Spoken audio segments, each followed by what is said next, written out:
अब म सुरु गर्छु ग्यास बाले। अब पानी तताउँछु मासु बोइल गर्नका लागि बुङ्गुरको।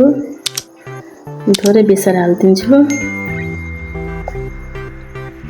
अनि हल्का चलाइदिन्छु।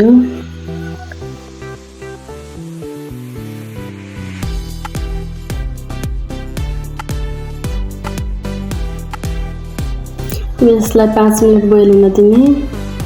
राम्रोसँगले बोइल भइन्जेलसम्म म अदुवा लसुन केलाउँछु।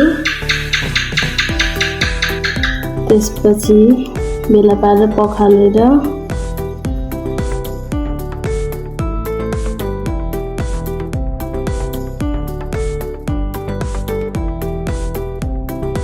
अब यसलाई राम्रोसँगले पखालेर मिक्सरमा पिस्छु।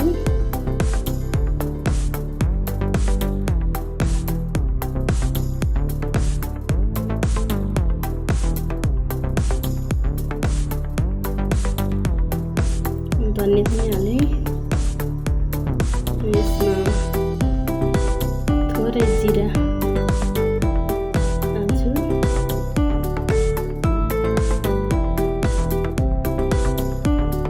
यति गरिसकेपछि थोरै पानी हाल्छु।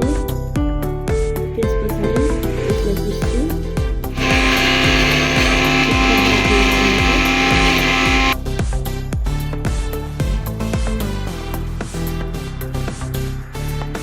मसला त्यस्तो भएको छ।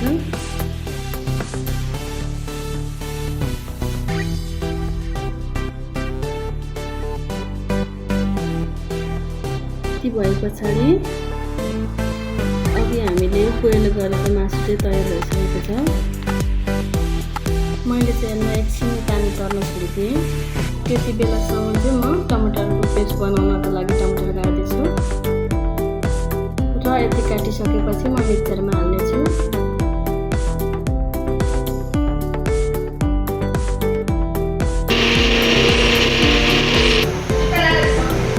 यो पनि तयार भइसकेको छ, हेर्न सक्नुहुन्छ। र म प्याज काट्न लागिरहेको छु। आफ्नो इच्छाअनुसार प्याज हाल्न सक्नुहुन्छ।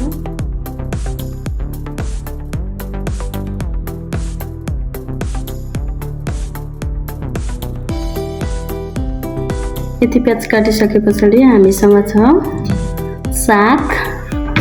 आफ्नो इच्छा अनुसार साग हाल्दा पनि हुन्छ नहाल्दा पनि हुन्छ। मैले चाहिँ हालेको छु थोरै। प्याजको पत्ता नभएर मैले चाहिँ दुङदुङेको पत्ता राखेको छु अनि थोरै धनिया राखेको छु र सबैलाई काट्न लागिरहेको छु।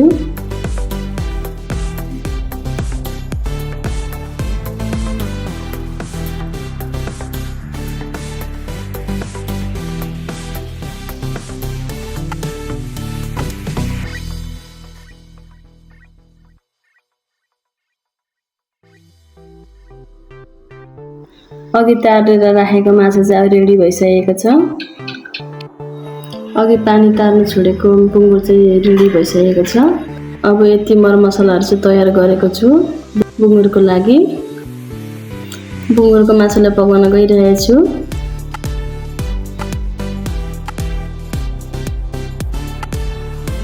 आफ्नो इच्छा अनुसार तेल हाल्ने। त्यस पछाडि एकछिन तातिन दिने। थोरै मेथी राखिदिने। त्यसपछि जिरा थोरै खरिन दिने अनि बुङ्गुरको मासु हालिदिने। त्यसपछि चलाइदिने थोरै समय अनि थोरै बेसार लगाइदिने। 1 चम्चा 1 चम्चा नुन राखिदिने।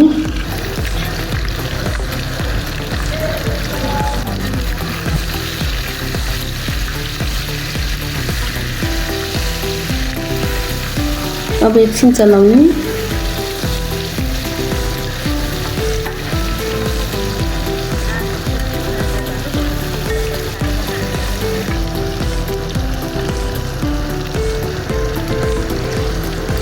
एकछिन पछि थोरै मरिचको धुलो हाल्ने। त्यसपछि थोरै सुकमेलको धुलो। यो चाहिँ मिक्स भयो। सुकमेलमा पनि धेरै थोक मसला मिसाएको छ अनि थोरै रातो खोर्सानी, पिलो खोर्सानी राखिदिने। त्यस पछाडि चलाइदिने एकछिनसम्म।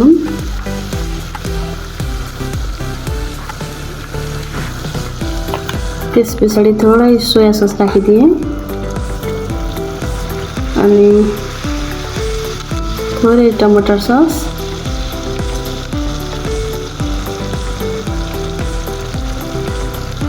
अनि एकछिन चलाउने। थोरै धुलो मसला राखिदिने। त्यस पछाडि प्याज लगाइसकेपछि एकछिन चलाउने।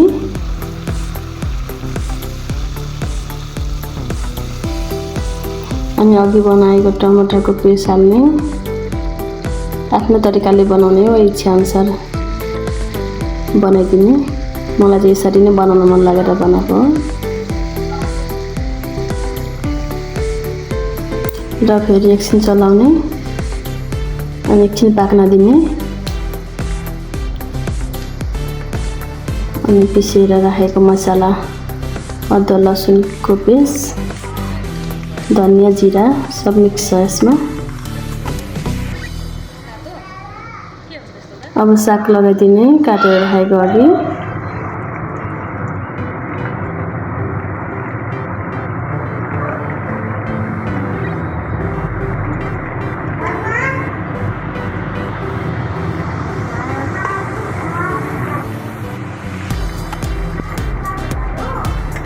साग लगाएर मजाले चलाइदिने। मलाई चाहिँ हरियो मनपर्छ र खासै मजाले पकाएको छैन साग। एकैछिन मजाले चलाउने।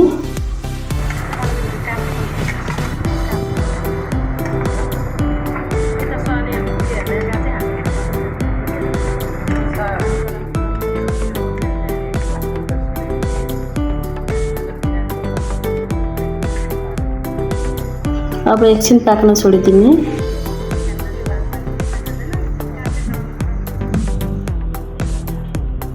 र यति गरिसकेपछि हाम्रो मासु तयार भएको छ।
कम्तीमा चाहिँ दुङदुङ र धनिया राखिदिने।